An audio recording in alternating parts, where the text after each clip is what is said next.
कभी आपको किसी अनजान नंबर से एक मैसेज आया है, एक ऐसा मैसेज जो आपके होश उड़ा दे?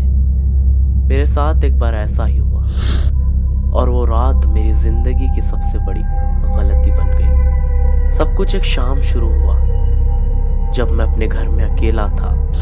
बारिश हो रही थी, ठंडी ठंडी हवाएं चल रही थी और मैं अपना फोन स्क्रॉल कर रहा था।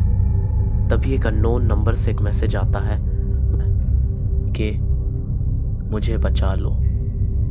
मुझे लगा मेरे साथ कोई मेरा दोस्त प्रैंक कर रहा है और मैंने इग्नोर कर दिया।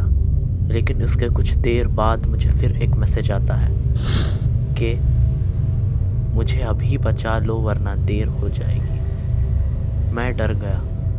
अब थोड़ा सा अजीब लगा और मैंने रिप्लाई किया कि तुम कौन हो, पर कोई जवाब नहीं आया। मुझे लगा शायद किसी ने गलत नंबर पर मैसेज कर दिया होगा। लेकिन 1 घंटे बाद फिर मैसेज आया कि मैं तुम्हारे सामने हूं। मुझे लगा कि शायद ये एक और प्रैंक है, पर तभी मेरे घर के दरवाजे पे एक हल्की सी नॉक हुई। एकदम हल्की सी, जैसे कोई डर के मारे नॉक कर रहा हो। मैं दरवाजा खोलने गया पर वहां कोई नहीं था।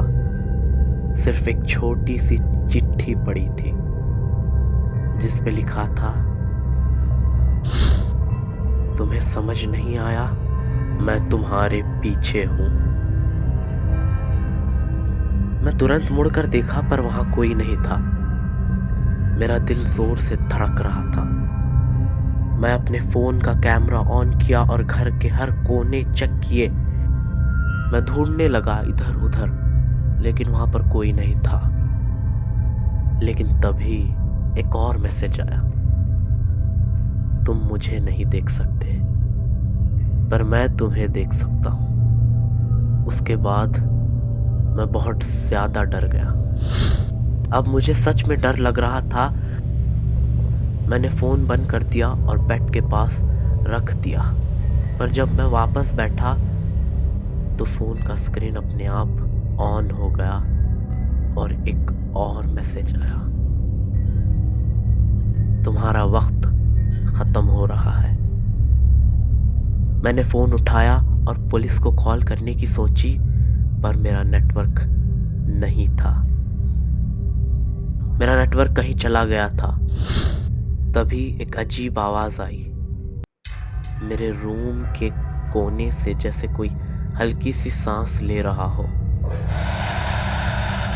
मैं उस वक्त बहुत डरा हुआ था। मुझे समझ नहीं आ रहा था मैं क्या करूं। लेकिन मैंने हिम्मत कर मैं अपने ड्रॉअर से टॉर्च लेकर उस कोने की तरफ गया।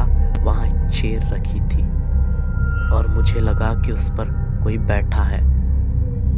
पर जैसे ही टॉर्च की रोशनी उस चेयर पर पड़ी, वहां कोई नहीं था, कुछ भी नहीं था वहां पर।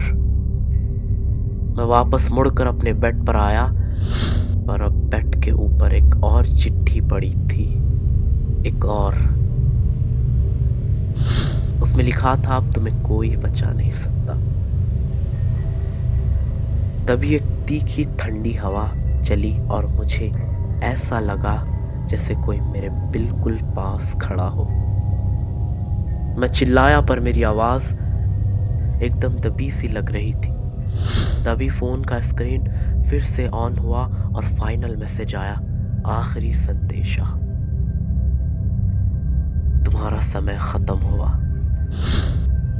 और फिर सब कुछ अंधेरा हो गया। जब मुझे होश आया तो मैं अपने बेड पर अकेला था, पर मेरा फोन जो मेरे साइड टेबल पर होना चाहिए था वो रूम के कोने में पड़ा था।